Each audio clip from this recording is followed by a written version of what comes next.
যে ভাইরাসগুলো সারা পৃথিবীকে, এর মূল কারণ হলো মুসলমানদের উপরে সারা পৃথিবীব্যাপী যে অত্যাচার নানা দেশে নানাভাবে যেটা হচ্ছে সেটা করুন।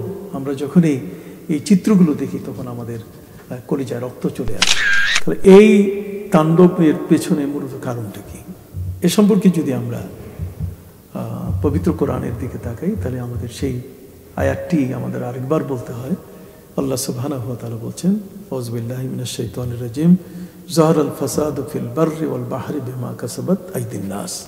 যে পৃথিবীর স্থলভাগে এবং পানির ভাগে যতগুলো বিপর্যয়, যতগুলো দুর্ঘটনা ঘটছে, এবং এই মহামারী আকারে হোক অথবা অন্য কোনো আকারে হোক, যেমন আমাদের এই বিষয়গুলো আমরা এখন এই করোনা ভাইরাস, এটা 7টি শক্তি একত্রিত হয়ে একটা বড় শক্তি নিয়ে মানুষগুলোর উপরে যে তাণ্ডব চালাচ্ছে।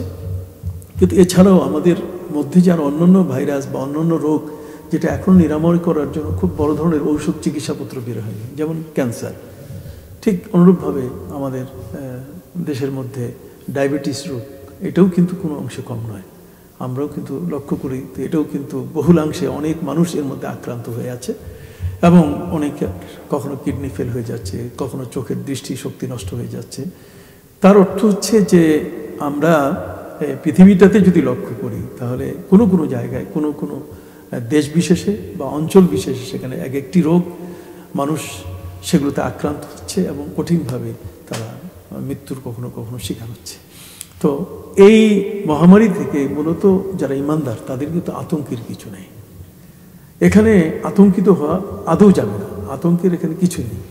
তো যাই হোক না কেন, আমরা তাউন বলি, অবা বলি, আর মহামারী আকারে যে ভাইরাসগুলো সারা পৃথিবীকে আক্রান্ত করে ফেলে এবং যার কারণে মানুষের বিশ্বজোড়া মৃত্যুর একটা বিরাট কাতার তৈরি হয়ে যায়, এই কারণ হলো, এর মূল কারণ হলো যে মানুষ যখন খোদাদ্রোহী হয়, আল্লাহদ্রোহী হয়, যখন আল্লাহর বিধিবিধানের সম্পূর্ণ বাইরে চলা শুরু করে, এবং বিশেষ করে যদি কোথাও কোনো জায়গায় কোনো জনপদে কোনো মানুষের উপরে যদি কোনো অত্যাচার হয়, অবিচার হয়, অনাচার হয়, তাহলে কিন্তু আল্লাহ পাক রব্বুল আলামিন তখন এই মহামারী দিয়ে সেই জাতিকে অথবা পৃথিবীবাসীকে তিনি তখন শাস্তি দেওয়ার ব্যবস্থা করেন।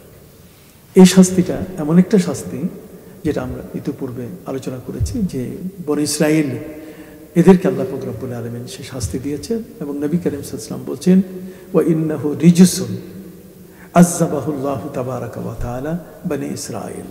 এবং অন্য রিওয়ায়াতের মধ্যে এসেছে উরসিলা আলা বনী ইসরাইল, যে এটা দিয়ে আল্লাহ পাক রব্বুল আলামিন বনী ইসরাইলকে শাস্তি দিয়েছেন। এবং এই পৃথিবীতে আমরা বর্তমান সময়কালে যদি লক্ষ্য করি তাহলে আমরা দেখতে পাবো যে পৃথিবীতে অত্যাচারী অনাচারী ব্যক্তির সংখ্যা এত বেশি, বিশেষ করে মুসলমানদের উপরে সারা পৃথিবীব্যাপী যে অত্যাচার নানা দেশে নানাভাবে যেটা হচ্ছে সেটা করুন। আমরা যখন এই চিত্রগুলো দেখি তখন আমাদের কলিজায় রক্ত চলে আসে। একটা মানুষ কি করে ধরে একটি জবাইকৃত ছাগলের মতো তাকে 2 পা উপরে উঠিয়ে তারপর তার পেট চিরে দিচ্ছে, ঠিক এমনি করে টুকরো টুকরো করে মানুষকে, মুসলমানকে কেটে কেটে সেগুলো শকুনকে খাওয়ানো হচ্ছে। মানুষ কি করে মানুষের উপরে এই ধরনের অত্যাচার করতে পারে? এটি আল্লাহ পাক রব্বুল আলামিনের বরদাস্ত করার কথা নয়। আমরা খুব বেশি নয়, অল্প কিছু আগেই আমরা মায়ানমারের এক ভয়াল চিত্র আমাদের চোখের সামনে, ঠিক এমনি করে চীন সহ পৃথিবীর বিভিন্ন জায়গায় আমরা দেখেছি যে মুসলমানদের উপরে যেভাবে করুণ অত্যাচার, নারীদের উপরে যেভাবে অত্যাচার, তাদেরকে সৈনিকের পোশাক পরে যেভাবে অস্ত্র হাতে নিয়ে তাদের উপরে অত্যাচারগুলো করা হলো, আমরা সত্যিকার অর্থে তখন থেকে আতঙ্কিত হয়েছিলাম যে পৃথিবীতে হয়তো একটি মহাগজব চলে আসবে। আর সেই মহাগজব বলতে গেলে আমাদের কাছে কিন্তু সেই মহাগজব বলতে গেলে এখন করোনা ভাইরাস আকারে